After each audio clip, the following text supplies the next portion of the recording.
Bem-vindo ao segundo vídeo da nossa jornada Aprenda Criptomoedas do Zero. No vídeo de hoje é uma continuação do vídeo anterior em que nós vamos tratar o seguinte, a parte cripto da criptomoeda. Se você assistiu meu vídeo inicial, você sabe do que eu estou falando. Então nós vamos falar da tecnologia que compõe o Bitcoin ou todas as criptomoedas e os NFTs, né? Então se você quer aprender um pouco mais disso, fique conosco logo após a vinheta.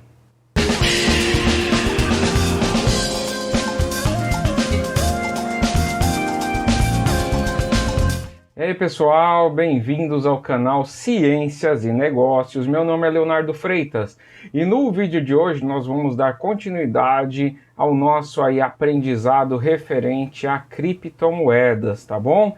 Então o vídeo de hoje nós vamos falar da parte cripto, da palavra, né, criptomoedas. No primeiro vídeo eu falei bastante sobre a questão de moeda. Se você não assistiu ainda, assiste lá, porque são conceitos muito importantes para a gente entender daqui para frente as coisas.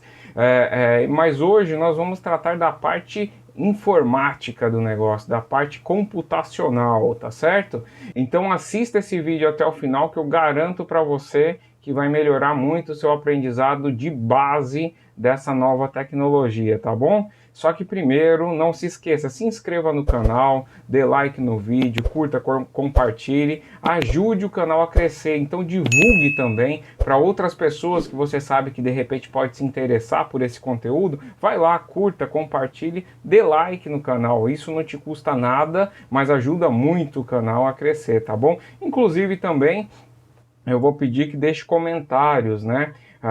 Porque muitas das vezes eu estou falando aqui algumas coisas e que ficou alguma dúvida, ficou algum mal entendido, então seria legal você deixar o comentário, que de repente no próximo vídeo eu respondo o comentário, justamente esclarecendo os pontos, tá bom?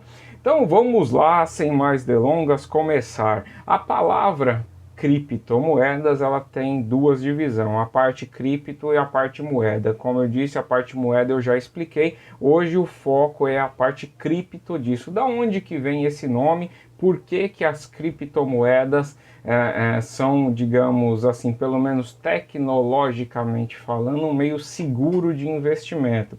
Por quê?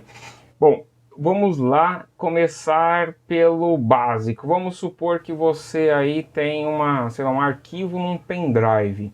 Esse arquivo você coloca no seu computador e ali esse arquivo você altera ele de qualquer maneira, certo? Você pode, sei lá, apagar coisas dele, editar coisas dele. Mesmo os arquivos em PDF, por exemplo, você consegue editar, você consegue copiar, você consegue fazer modificações nesses arquivos. Para quem conhece banco de dados, também sabe de que é muito possível você alterar banco de dados. E aliás, é assim que muitos dos hackers eles trabalham, né? Tentando acessar a base de dados de uma empresa, de uma grande, sei lá, de um governo, seja do que for, alterar aqueles bancos de dados a seu favor, seja roubando informações para utilizar, para vender, ou seja, de repente alterando o banco de dados, inserindo coisa nesse banco de dados, para que aquilo te traga algum benefício, ou simplesmente para brincar mesmo.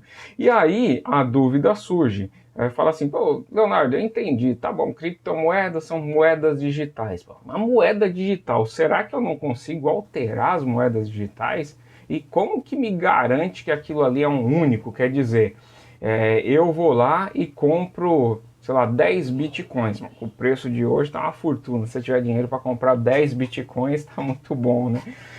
Mas assim, vamos supor que você tem aí esse dinheiro para comprar 10 bitcoins. E aí, de repente, você fala assim, bom, beleza, como é que eu garanto que quem me disse que vendeu esse Bitcoin me vendeu mesmo? E que os 10 Bitcoins que estão comigo, aquele código que eu recebo, aquilo ali realmente me dá propriedade sobre aquilo, né? E que ninguém de repente vai entrar lá, alterar a transação e ao invés de eu ter 10 Bitcoins, eu ter 0 Bitcoin e o cara roubar o Bitcoin para ele.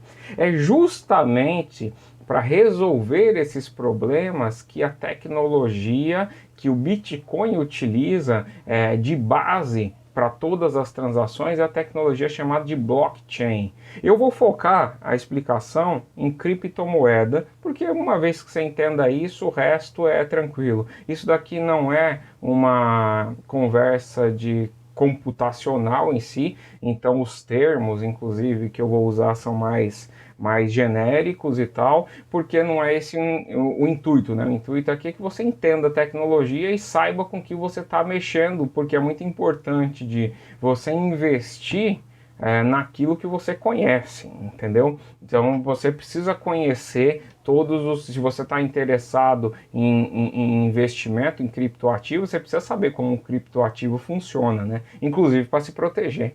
Bom, então vamos lá. Eu vou pegar de base o Bitcoin, tá, como primeiro exemplo, porque eu vou pegar o blockchain e vou pegar o blockchain do Bitcoin, assim, para você ter uma ideia. Eu vou explicar o blockchain baseado no Bitcoin. Então, blockchain é a tecnologia utilizada para armazenar dados de Bitcoin. Ou seja, o que é esse blockchain, né? Eu vou, inclusive, deixa eu só colocar aqui para gravar, porque é o seguinte, eu vou usar um recurso que eu tenho uma apresentação aqui. É uma apresentação bem curtinha, são só 3 slides aqui, mas que vai facilitar para você entender do que eu estou falando. Iniciando aqui a gravação, está gravando. Então vamos lá, abrir aqui a apresentação. Então, conforme você pode ver aí na sua tela, a pergunta que fica é: o que é a blockchain, né? A blockchain é um banco de dados, né, que ele tem algumas características, que são justamente essas características que vão dar a segurança para as transações de criptoativos. E aí existe assim, o blockchain é uma tecnologia bastante ampla, que ele pode ser usado de diversas maneiras. O jeito que eu vou explicar aqui é o jeito que se usa no Bitcoin, mas existem alguns blockchains que podem ser proprietários também, apesar de uma das características do blockchain é ele ser, digamos assim, não ter uma centralização de atividades, e aí vocês vão entender mais para frente. Bom, vamos lá. Então é um banco de dados que ele tem uma característica. A primeira característica dele é que ele é um banco de dados distribuído. O que isso quer dizer? Quer dizer o seguinte, que geralmente uma empresa, quando ela tem um banco de dados, mesmo que ela contrate esse banco de dados de uma outra empresa, vamos supor, você pega ali, sei lá, o Google Drive e você coloca seus arquivos no Google Drive. Teoricamente, esses arquivos estão distribuídos, porque eles estão em um lugar, sei lá, uma parte dele está num país, outra parte está no outro, ou tem redundância de banco de dados para que não se perca informação, mas não é isso que esse conceito quer dizer. Ele é distribuído porque é o seguinte, porque não tem um proprietário central, um dono do blockchain, entendeu? Não tem uma empresa que é a cabeça e que comanda aquele blockchain. E vocês vão entender como que isso funciona. Na verdade, o blockchain, quando, usando como exemplo o Bitcoin, quando você pode baixar, tudo bem que é um banco de dados gigante, mas você pode baixar para o seu próprio computador todo o histórico do Bitcoin. Entendeu? Você pode ter isso no seu próprio computador, no seu banco de dados. É um banco de dados distribuído, ou seja, esse banco de dados é replicado em vários usuários da rede. Isso daí é interessante que você aprenda, por quê? Porque esse é o mecanismo que é usado para tomada de decisão, que eu vou explicar um pouco mais para frente. Então, primeira coisa, distribuído, nesse sentido, não tem um centralizador da rede. Ele é seguro, aliás, extremamente seguro. Por conta da criptografia dele, já é uma criptografia complexa, uma criptografia difícil de quebrar. Aí você pode me perguntar, cara, mas a criptografia pode ser difícil de quebrar, mas não é impossível, é verdade. Então quer dizer que eu posso burlar o Bitcoin? Não é verdade. Então é justamente isso que eu vou te mostrar. Ele é imutável, então isso é uma característica imutável, ou seja, não muda em hipótese nenhuma.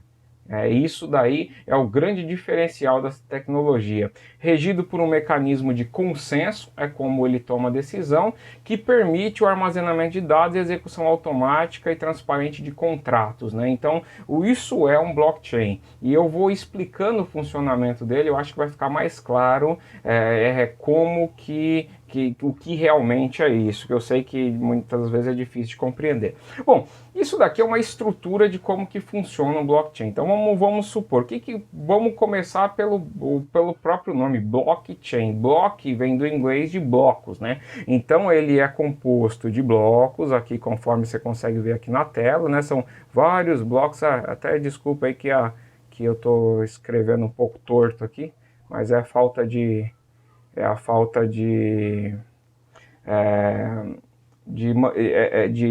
destreza para lidar com essa mesa digitalizadora que eu comprei. Mas beleza. Então são vários blocos separados em cadeia, por isso que vem a palavra chain, né? Então são blocos em cadeia, blockchain, certo? Então o que tem em cada um desse bloco? Então em cada um bloco desse, vamos pegar aqui no bloco 1, ele tem um conteúdo. Vamos supor que o conteúdo desse bloco é: o Zezinho comprou, ele pegou e comprou 2 criptomoedas. Então aqui dentro vai estar escrito assim, que a pessoa A, ela pegou 2 criptomoedas e enviou para a pessoa B, tá certo? Então aqui o B, ele recebeu 2 criptomoedas do A. Isso é a informação que está aqui. Esta informação, ela é misturada, pensa aí num liquidificador. É como se ela pegasse todos aqueles zeros e uns e tudo que tem ali dentro, ele misturasse tudo e fizesse um resumo. Esse resumo chama de hash, certo? O hash é um resumo do bloco. E esse resumo do bloco, quando cria-se o segundo bloco, quer dizer, a rede, né, começa a crescer, as transações começam a aumentar, então fulano compra, vende para ciclano, ciclano compra, passa para fulano, e assim sucessivamente você vai crescendo a cadeia de blocos. Então, a segunda cadeia de blocos, o que ela vai ter lá dentro? Ela vai ter o seguinte, que o fulano, vamos supor, o fulano B aqui, ele recebeu 2 bitcoins e, sei lá, passou para o fulano C, beleza?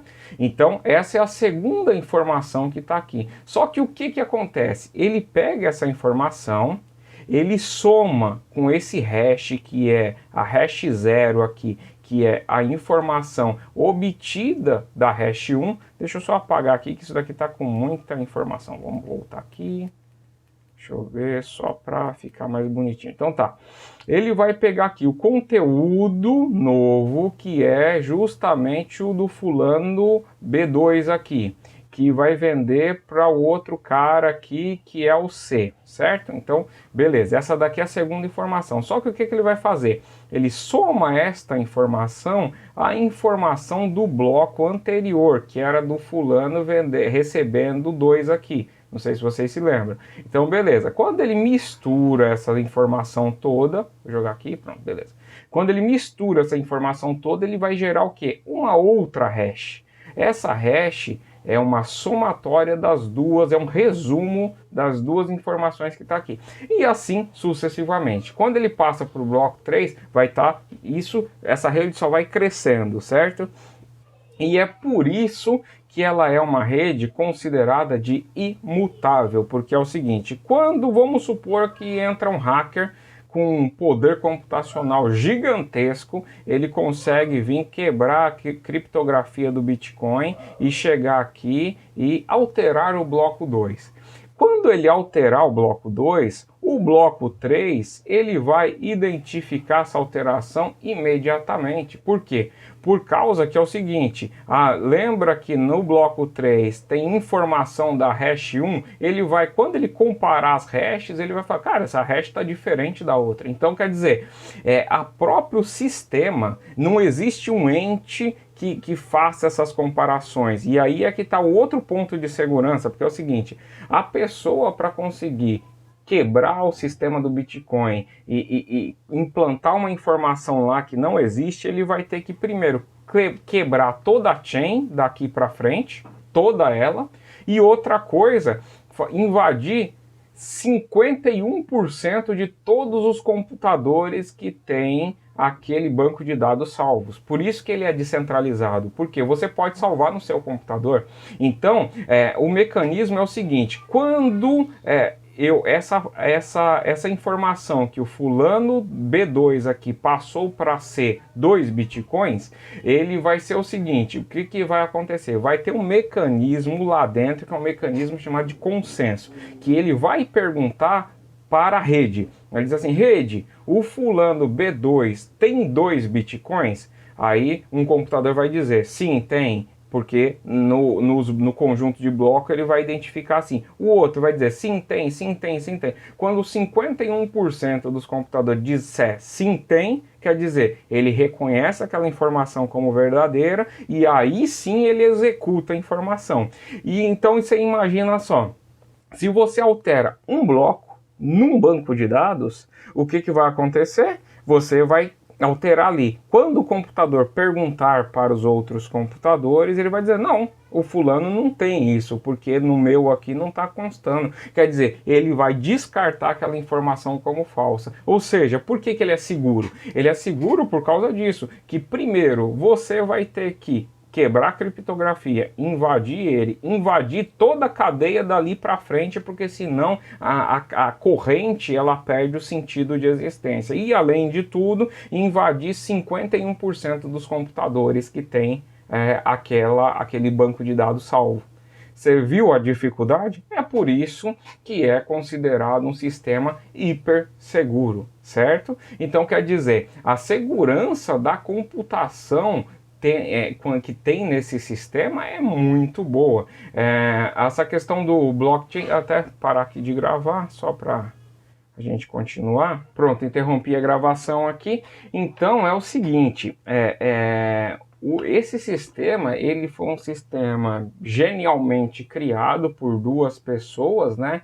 Chama de Stuart Harber e Scott Stometa, né? Ambos eram funcionários da Xerox e que o objetivo era o seguinte: eles queriam criar um sistema de registro que não pudesse ser nem violado. Então, quer dizer, essa dificuldade de invasão e que uma vez que você invade, você quebra a chain, a corrente, e aí quer dizer, aquela informação é identificada que foi violada, então ele que não fosse possível de violar e não fosse retroativizado. Esse é um outro ponto da blockchain. Então, vamos supor, eu tenho duas bitcoins. Quando eu vendo 2 bitcoins, o próximo bloco ele vai registrar exatamente essa minha venda. Ó, o Leonardo, passou para o João 2 bitcoins. Meu saldo de Bitcoin no próximo bloco vai estar zerado. Só que quando você olha o histórico, você identifica que o Leonardo já teve 2 bitcoins. Você não consegue apagar a informação que eu tive 2 bitcoins. Por quê? Porque se você apaga essa informação, você apaga a informação também da venda e, portanto, apaga a informação de que o fulano comprou 2 bitcoins minha. Quer dizer, você rompe toda a cadeia. Então, quer dizer, isso daí foi uma tecnologia assim espetacular, muito desenvolvida, e hoje em dia o blockchain, você pode perguntar: o blockchain serve só para Bitcoin ou só para criptomoedas? Não, o blockchain tem diversas aplicações, mas por que eu estou explicando isso? Porque a tecnologia de base é a parte cripto da criptomoeda, que era o meu objetivo de explicar. Bom, eu espero que isso daí tenha ficado muito claro. A partir do próximo vídeo nós vamos falar já das criptomoedas e aí só Deus sabe para onde vai essa questão, porque eu pretendo realmente fazer aí investimentos com vocês, trocar ideia, realmente criar um negócio de investimento mesmo, da gente estar trabalhando nessa questão de criptomoedas. Se você ficou com alguma dúvida, alguma coisa, não se esqueça, deixa aí os comentários. Eu não sei se ficou muito claro a explicação, eu espero que tenha ficado, né? Mas assim, se ficou com alguma dúvida, deixa aí os comentários, siga nós em todas as redes sociais, porque é muito importante para o crescimento do canal e também porque as informações que eu coloco nas redes sociais, elas são diferentes. Por exemplo, o que eu posto no Instagram não é a mesma coisa que eu posto no YouTube. São assuntos geralmente complementares. Então siga em todas as redes sociais, deixe like, curta, compartilha e nós nos vemos nos próximos vídeos. Até mais e tchau, tchau.